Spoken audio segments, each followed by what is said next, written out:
नमस्कार. फूडी आणि ॲडव्हेंचर चॅनलमध्ये आपले सर्वांचे स्वागत आहे. आजपासून दिवाळी चालू होत आहे. त्यानिमित्ताने आपणा सर्वांना दिवाळीच्या हार्दिक शुभेच्छा. आणि आज दिवाळीनिमित्त आपण आज काय मोतीचूर बुंदीचे लाडू बनवणार आहोत. त्यांच्या काही मैत्रिणीची पण ऑर्डर आलेली आहेत आणि मग ते पण करायचे आहेत. आणि दिवाळीसाठी म्हणलं काहीतरी गोड आणि मग दिवाळीचा पहिला फराळ म्हणून आज मोतीचूरचे लाडू चालू करणार आहोत. तर ते कसे करायचे त्याची तुम्हाला आम्ही थोडक्यात म्हणजे दाखवतो आता. हा ना. चला तर मग रेसिपी चालू करूत आता.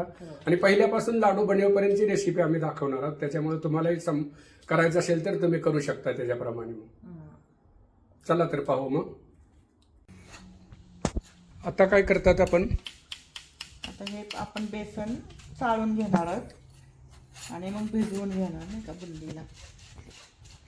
चाळल्यामुळं काय म्हणजे असा फरक पडतो का मग त्याच्या? चाळून घेतलं म्हणजे हे सगळ्या डिकळ्या असतात त्या फुटतात नाही का, लगेच भिजतं आणि पीठ डिकळ्या होत नाहीत म्हणजे नाही का. आणि पीठ पण असं सॉफ्ट होत असेल. सॉफ्ट होतं. म्हणजे कुठलं पण पीठ घेताना चाळूनच घ्यायचं नाही का. आता आपण हे पीठ भिजवून घेत आहोत. बुंदी करायची ना, आता पीठ भिजवून घेणार.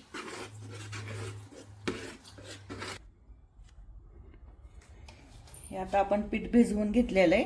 आणि बघा असे आता म्हणजे सगळ्या डिकळ्या आपल्या हे झालेल्या आहेत. कारण तर बेसन आपण चाळून घ्यायचं कधी पण आणि ते मिक्स करायचं म्हणजे डिकळ्या जास्त होत नाही आहेत. आणि आपण हा कलर घालणार आहोत. हे जे कलर आहेत हे वुलवर्थमध्ये मिळतात आणि फूड ग्रेडचे कलर आहेत हे. म्हणजे हा येलो आणि रेड आहे. ह्या दोन्ही प्रमाणात मिक्स करून आपण ऑरेंज कलर करू शकतो. आणि जर तुम्हाला जर कलर वापरायचा नसेल तर तुम्ही नॉर्मल जो आपला बेसनचा जो कलर आहे त्या कलरमध्ये पण आपण करू शकतो. आता बघा असं पीठ झालेलं आहे आणि कलर पण घातलेला आहे मी त्याच्यात. आणि असं पीठ करायचं नाही का. मग मोतीचूरला आपण थोडंसं मीठ घालणार आहोत त्याच्यात पिठामध्ये. एकच झालंय आता म्हणजे स्मूथ झालं एकदम. आता स्मूथ झालंय एकदम.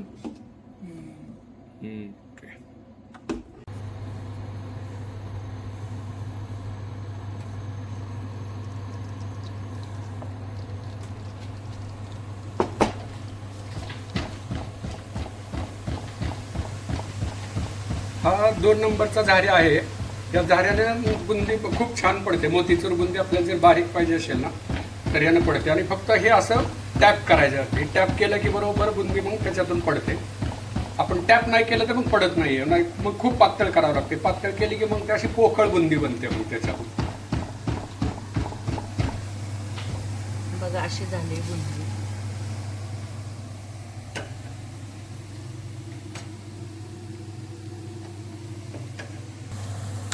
बघा किती छान बुंदी झालेली आहे. कलर पण छान आलेला आहे. आम्ही दोघं मिळूनच करतो कारण दोघं लागतातच हे बुंदी करताना. बघा अशी छान तळली गेली बुंदी. काढून घेणार. असं साधारण थोडा आवाज आला ना असा खालीवर करताना की समजायचं की झाली बुंदी. नाहीतर एकदम सॉफ्ट जर काढले ना तर ते असे मऊ लागतात खूपच असे. आणि हे जरा थोडे कडक काढलं ना थोडा जास्त नाही आहे पण तो पण दाताखाली पण अशी खूप छान वाटते खायला. याच्यात पाकामध्ये भिजले ना की खूप छान लागते. मग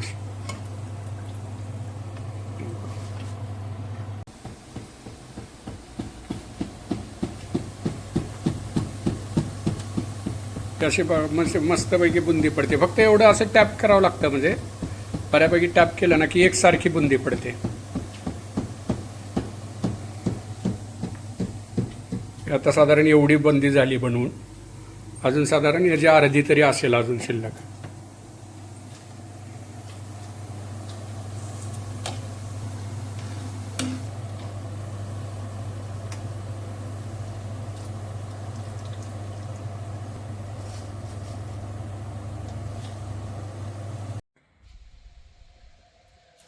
मी आता हे 2 किलो पीठ घेतलं होतं त्याची एवढी बुंदी झाली नाही का आता.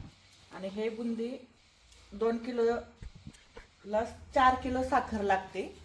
आणि जर भांड्याने मोजायचं असेल तर मी ह्याने बुंदी मोजलेले, तर हे 2 भांडी बुंदी झाली होती, तर ह्याच्या अर्ध म्हणजे 1 भांड म्हणजे त्याच्या अर्धी साखर घ्यायची. साखर घ्यायची. आणि तसा पाक बनवणार आहे आता आपण. आणि पाक कसा बनवायचा? पाक एक तारीच एक बनवते, तारीच पाक असतो. जास्त नाही हे करायचा, म्हणजे मऊ राहतात नाही का लाडू. आता पाणी ऍड करणार ना त्या आता साखरेत. मी साखर पातेल्यात घेणार आणि मग आता साखर घालून घेतलेलं आहे आपण 1 भांड.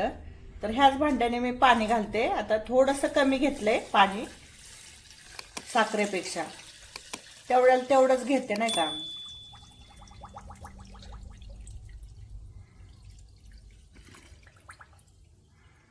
तेवढी साखर म्हणजे डीप झाली पाहिजे त्याच्यामध्ये तेवढी. आधी पाणी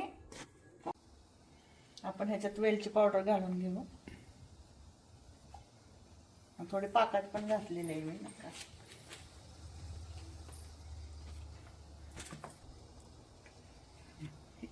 आपण केशर पण थोडे घालणार आहोत ह्याच्यात.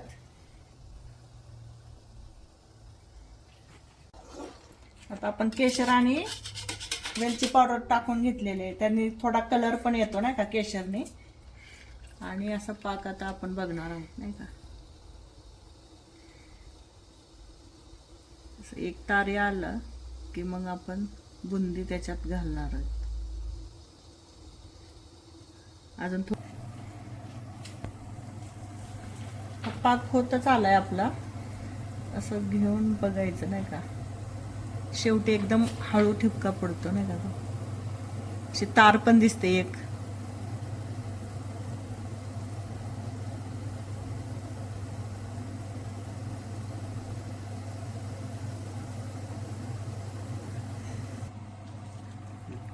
थोडा मी पाक असेच ठेवते, एक तारी म्हणजे होतो नाही का. ना तर मग जास्त पुढे गेला तर मग ते आपली साखर तयार होते नाही का लाडू मध्ये.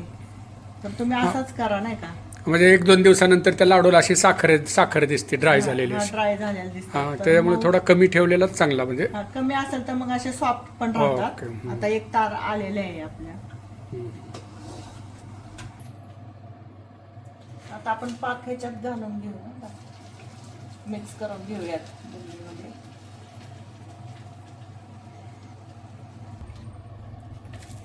त्याच्यात आता आपण ड्रायफ्रूट टाकणार आहे.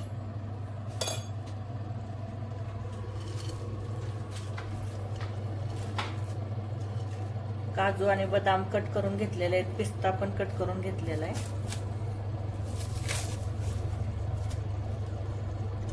पिस्ता नंतर लाडूला वरनं लावून वरती इंडिव्हिज्युअल प्रत्येक लाडूला परत लावायचा.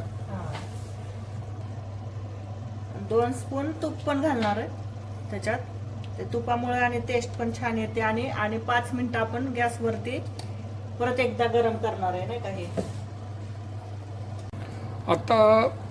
आता साधारण 5 ते 7 मिनिट झालेत पाक घातल्यानंतर. आपण म्हणजे गॅस चालूच आहे खाली कमी गॅसवरती. साधारण 5-7 मिनिट जर आपण थोडं हे करून घेतलं की तर म्हणजे त्या बुंदीमध्ये पाक चांगला मुरला जातो आणि बुंदी चांगली भिजली जाते छानपैकी अशी. आणि आता नंतर मग झाकून ठेवायचं, गॅस बंद करायचा आणि झाकून ठेवायचं. आणि खूप सॉफ्ट पडतात. आणि नंतर मग बघायचं साधारण 1-2-2.5 तास जातात बांधायला. थोडं थंड झाल्यानंतर बांधायला सुरुवात करायची.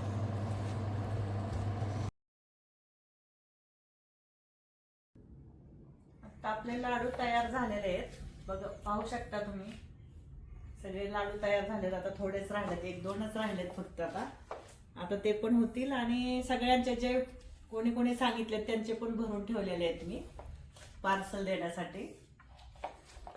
बघा किती छान झालेत लाडू. हो ना, छान झाले सगळे. हा ना. आता पुढच्या वर्षी आम्ही आता बहुतेक इंडियात असोच दिवाळीला. हो ना. आता ह्या घरची म्हणजे ऑस्ट्रेलियामधली ह्या घरची ही दिवाळी आमची शेवटची दिवाळी आहे आता. मग पुढच्या वर्षीची दिवाळी आपण इंडियात असू किंवा इकडे पण येऊ किंवा मग अमेरिकेला मुलगी असतील, अमेरिकेला मुलीकडे रुचिराकडे जाऊ, तिकडे दिवाळी साजरी होईल. असे 3ही पर्याय आहेत. आता फक्त या घरची ही शेवटची दिवाळी म्हणायचं. कारण दिवाळी झाली की आम्ही साधारण नोव्हेंबर एंडला ते डिसेंबरच्या पहिल्या आठवड्यामध्ये आम्ही इंडियाला येतोय आणि मी कायमस्वरूपी जॉबवरनं रिटायरमेंट घेतोय. मग इथून पुढचं आयुष्य मग आपण इंडिया मध्ये थोडं फिरणं पण होईल. हा. परत माघारी येऊन ऑस्ट्रेलियात पण फिरायचं राहिले खूप. मग म्हणलं ते शेवटचे काही वर्ष आपण मस्तपैकी ट्रॅव्हल आणि फूडचा एन्जॉय घेऊन म्हणलं सगळीकडे जाऊन असा एक प्लॅन केलेला आहे. पाहू आता कसं कसं सक्सेस सगळ्या गोष्टी होत आहेत. हा. चालतंय ना. बघा तयार झालेत आता लाडू सगळेच. तर बघा तुम्ही पण असेच करून बघा, छान होतील नाही का लाडू. हो, हे रेसिपी तर तुम्ही फॉलो करा हा ना. आणि ट्राय करा. आता सध्या दिवाळी चालू आहे. परत सर्वांना दिवाळीच्या सर्वांना हार्दिक शुभेच्छा. मस्तपैकी दिवाळी एन्जॉय करा आणि लहान मुलांवर फटाके वगैरे जे आपण उडवतो थोडं लक्ष राहू द्या. आणि असेच आमचे नवनवीन फूडचे आणि ट्रॅव्हलचे व्हिडिओ पाहत राहा आणि अशीच आम्हाला साथ देत राहा. आमच्या व्हिडिओला तुम्ही कॉमेंट जरूर करा. तुमच्या कॉमेंटमुळे आम्हाला पण थोडं बळ मिळेल आणि नवनवीन व्हिडिओ पण आम्हाला तुम्हाला कुठले असतील, तुम्हाला वाटत असेल कुठल्या एखादी फूडची रेसिपी पाठवा तर तसं तुम्ही कॉमेंटमध्ये सांगा. मग तशी आम्ही रेसिपी बनवून याच्यावरती टाकत राहू. धन्यवाद.